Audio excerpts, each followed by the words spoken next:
നമസ്കാരം, ജന്മഭൂമിയിലേക്ക് സ്വാഗതം. സുരേഷ് ഗോപിയുടെ വിജയം അദ്ദേഹം ഒരു സിനിമാക്കാരൻ ആയതിനാലുള്ള വ്യക്തിപ്രഭാവം കൊണ്ട് മാത്രം ലഭിച്ചതല്ല എന്ന് വ്യക്തമാക്കുകയാണ് കോൺഗ്രസ് നേതാവായ കെ മുരളീധരൻ. കേരളത്തിലെ ജനങ്ങൾക്ക് താമര ചിഹ്നത്തിൽ വോട്ട് ചെയ്യാനുള്ള മടി മാറിക്കിട്ടി എന്നാണ് തിരഞ്ഞെടുപ്പ് ഫലത്തിൽ നിന്നുള്ള സൂചനയെന്നും അദ്ദേഹം പറഞ്ഞു. UDF എന്തുകൊണ്ടാണ് വോട്ട് ചോർന്നതെന്ന് മനസ്സിലാക്കണം. ആ ചോർച്ച അടയ്ക്കാനുള്ള മുൻകൈ UDF സ്വീകരിക്കണമെന്നും സുരേഷ് ഗോപിയുടേത് വെറും ഒരു ഫിലിം സ്റ്റാറിന്റെ വിജയമായി കാണരുതെന്നും അങ്ങനെയാണെങ്കിൽ കേരളത്തിലെ ജനങ്ങൾക്ക് അറിഞ്ഞുകൂടാത്ത രാജീവ് ചന്ദ്രശേഖറിന് ഇത്രയും വോട്ട് എങ്ങനെ ലഭിച്ചു എന്നും മുരളീധരൻ ചോദിച്ചു. ഒരു സ്വകാര്യ മാധ്യമത്തിന് നൽകിയ അഭിമുഖത്തിൽ സംസാരിക്കുകയായിരുന്നു അദ്ദേഹം. ആലത്തൂരിലും വടകരയിലും BJP നല്ല രീതിയിൽ വോട്ട് നേടി. ഇനി ഒന്നും ആരും ചെറുതായി കാണരുത്. താമര ചിഹ്നത്തിൽ വോട്ട് ചെയ്യാനുള്ള ജനങ്ങളുടെ മടി മാറിക്കിട്ടി. BJPയുടെ വളർച്ച UDFും LDFും കേരളത്തിൽ ഭീഷണിയാകുകയാണ്. ഇത്തവണത്തെ ഇലക്ഷനിൽ കേരളത്തിൽ BJP കയറി വരുന്നതായി നമുക്ക് കാണാൻ കഴിയുമെന്നും മുരളീധരൻ വ്യക്തമാക്കി. തൃശൂർ BJPക്ക് നേടാൻ കഴിഞ്ഞു. ഏതാണ്ട് കിട്ടുമെന്നായ തിരുവനന്തപുരമാണ് അവർക്ക് നഷ്ടമായത്. സുരേഷ് ഗോപി തൃശൂരിന് വേണ്ടി 5 വർഷമാണ് പ്രവർത്തിച്ചത്. എന്നാൽ രാജീവ് ചന്ദ്രശേഖർ ഒരു മാസം കൊണ്ട് ഇത്രയും വോട്ട് നേടിയത്. തിരുവനന്തപുരത്തെ സ്ഥാനാർത്ഥി ആയപ്പോഴാണ് പലരും അയാളെ മലയാളിയാണെന്ന് പോലും അറിഞ്ഞത്.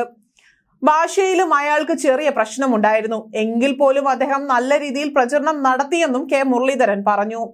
ഇതൊക്കെ വ്യക്തമാക്കുന്നത് കേരളത്തിൽ BJP തങ്ങളുടെ ശക്തി തെളിയിച്ചു കഴിഞ്ഞു എന്ന് തന്നെയാണ്. നേരത്തെ സുരേഷ് ഗോപിയുടെ ജയം അദ്ദേഹത്തിന്റെ വ്യക്തിപ്രഭാവം മാത്രമാണ് എന്ന തരത്തിൽ നിസ്സാരവൽക്കരിച്ചുകൊണ്ട് രാജ്മോഹൻ ഉണ്ണിത്താൻ അടക്കമുള്ള നേതാക്കൾ രംഗത്ത് വന്നിരുന്നു. ഇതിൽ നിന്നും ഘടകവിരുദ്ധമായ മറുപടിയാണ് ഇപ്പോൾ കെ മുരളീധരൻ നൽകുന്നത്. തിരഞ്ഞെടുപ്പിന് തൊട്ടു മുൻപെയാണ് മുരളീധരന്റെ സഹോദരിയും അന്തരിച്ച കോൺഗ്രസ് നേതാവ് കെ കരുണാകരന്റെ മകളുമായ പത്മജ വേണുഗോപാൽ BJPയിലേക്ക് ചേർന്നത്. ഇതിനെ തുടർന്നാണ് കെ മുരളീധരനെ കോൺഗ്രസ് തൃശൂരിൽ മത്സരിപ്പിക്കാൻ തീരുമാനിക്കുന്നതും.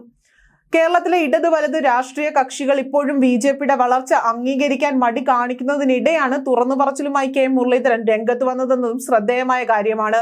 കേരളത്തിലെ ഹിന്ദുക്കളിലെ ഈഴവാദി വോട്ടുകളും ക്രിസ്ത്യൻ വോട്ടുകളും BJPയിലേക്ക് ഒഴുകാൻ തുടങ്ങി എന്നതിന്റെ കൃത്യമായ സൂചനകൾ തന്ന തിരഞ്ഞെടുപ്പായിരുന്നു കഴിഞ്ഞുപോയത്.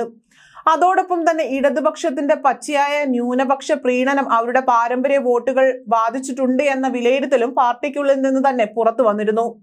ഇതൊക്കെ ചേർത്ത് വായിക്കുമ്പോൾ കേരളത്തിന്റെ മനസ്സ് മാറാൻ തുടങ്ങിയെന്ന കെ മുരളീധരന്റെ വാക്കുകൾ പ്രസക്തമാവുകയാണ്. കഴിഞ്ഞ ദിവസങ്ങളിൽ BJP നേതാവ് സന്ദീപ് വാര്യർ പറഞ്ഞതുപോലെ ഒരു ചെറിയ തരംഗം ഉണ്ടാവുകയാണെങ്കിൽ കേരളം BJP പിടിക്കാനുള്ള സാധ്യത വിദൂരമല്ല എന്ന് തന്നെയാണ് വസ്തുത. അതിനെ അടിവരയിടുന്നതാണ് ഇപ്പോൾ കെ മുരളീധരന്റേതായി വന്ന പ്രസ്താവനയും.